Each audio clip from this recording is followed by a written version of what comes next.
Looking at the rest of the bike, I've got the antenna here, which is actually for the radio and for the CB. It's built in so that it uses both. I've got the trunk back here with a trunk rack that I've just recently installed. That's lockable, of course, and I have two bags, one on each side, both lockable, and they hold quite a bit of storage.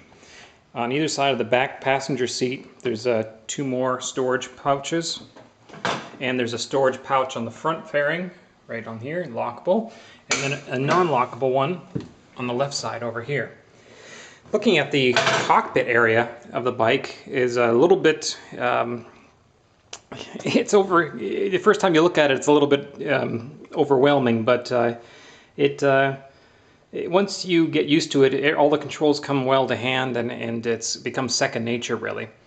To begin with, let's look right straight in front of us is the gas tank. Actually, it's only the gas tank latch. The gas tank is located way down here. This is actually a false tank, and what's underneath here is the air cleaner and some electronics, regulator, and so on. On top of it is the air pressure control for the air suspension. For the rear and front air suspension, it has an air compressor, and you can manually or automatically, just by pressing these buttons, adjust the pressure in the front shocks and the rear shocks to give you a harder or softer ride, to adjust if you're carrying more weight on the bike. Up in front of me, we have the speedometer, we have a tachometer, and temperature and fuel gauges.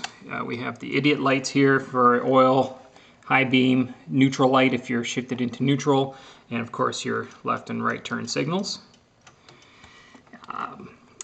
Up on the left here, we have the readout display for the frequency of the radio that we're tuned to.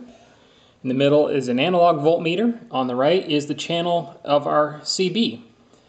Underneath that is my reminder, gas. We want to make sure we turn the gas on before we go, because if you don't, you're not going very far. Intercom, you want to take the wire that plugs into my helmet and make sure it's plugged into my helmet, because otherwise you can't hear. S is side stand. Don't forget to put your side stand up, because if you have your side stand down and you take off and you hit it, it can cause you to crash. And H for helmet. Don't forget to buckle your helmet up. So that's just a little reminder I have for myself. The side stand itself, I put a second little warning in there, and that red light flashes to let me know that my side stand is down. Now if I flip the side stand up, you can see the light turns off. That's just because most more modern bikes, if you have the side stand down and you try to put the bike in gear, it shuts the engine off. This bike doesn't have that, so this is sort of like just a little safety item I put on for myself. On the left side here, I have a clock, a voltmeter, and a outside air temperature gauge. And just to the left of that is a little cigarette lighter outlet I can plug things into. If you look just underneath that, I have a little red button here and a blue light that I might be able to get to turn on here. And there we go. And that's Bluetooth. What I did is I took a Bluetooth headset and wired it into the intercom so that when I'm riding, if somebody calls me, I can just answer the phone and talk through the intercom without taking my hands off the handlebars. In the middle here, I have my Tomtom GPS, and it tells me where I'm going, how to get there, and how long it's going to take me. And I've got a hood on top of that so that I don't have the glare from the outside on the screen, so I can read the screen in bright daylight. On the left here, I have two buttons that open the garage doors, so that when I'm pulling up, I can open the garage door. Down here, I have a little switch that turns on the driving lights. I've got two halogen 55 watt, or actually 35 watt driving lights on the front that I can turn on. I tend to leave them on all the time just because it helps me. It helps me see and helps other people see me. On the left side here, I've got controls. On the top two buttons here control the CB. This is the transmit button for the CB. And on the right here, I can press that to change the channel of the CB up and down. Down below that, I have a radio tuning button that makes it seek for news channels on the radio. I can also just hit this and it turns the radio off. It's like a mute button.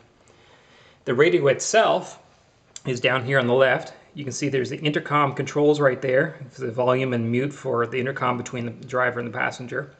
On the left side are the CB controls, the volume and squelch, and whether I can turn it on the speaker or not, because I can have it either in the headphones or also through the speakers, which are on either side here. The right side here is the volume and tone for the radio. I can also tune the radio up and down, switch from AM to FM, and then I have presets that I can press that give you the different channels that you set in there. Over on the right side, I have my satellite radio that I've installed. And that is switched down below. There's a switch that switches from satellite radio to regular radio, and I've also got a separate volume control for the satellite radio. I do have air vents on either side here that open and close to let air in to cool me off. And I've also got these Baker-built air wings that you can either put like this, that takes cool air and sucks it in to cool you off in the summer, or you can turn it outwards so it deflects air out and keeps you warm in the winter. Let's see, what else have I got here? I've got the satellite antenna for my satellite radio. Down here I've got the light sensor for my headlight modulator so that when it becomes dusk out, it shuts off the headlight modulator. I've got my high beam and low beam switched here, turn signals, horn, which is extremely loud. I'll do that real quick. That's I put 2 FIAM Freeway Blaster horns in there, so that's extremely loud. Over on the right handlebar, I've got my start switch, kill switch. I've got a throttle stay right here. So if you see, you can, when you're riding on the highway, you can flip that up, and whatever position you put the throttle in, it'll hold it.